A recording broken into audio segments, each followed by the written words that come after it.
এটা 200 বছর মন্ডল জমিদারদের টালিগঞ্জ বড় রাজবাড়ি।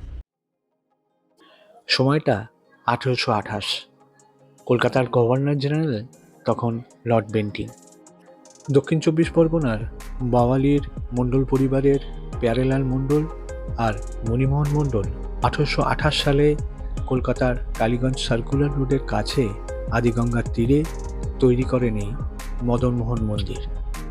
এই সুন্দর মন্দির চত্বরে মূল মন্দিরটি আটচালার আদলে তৈরি।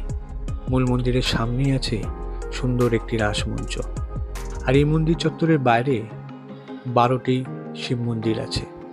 অনেকটা জায়গা জুড়ে সুন্দর আর বড় এই মন্দিরকে আজকে সবাই বড় রাজবাড়ি বলে চেনে। মূল মন্দিরের কিছুটা রক্ষণাবেক্ষণ হলেও বাইরের 12টি শিব মন্দিরের আজ ভগ্নদশা।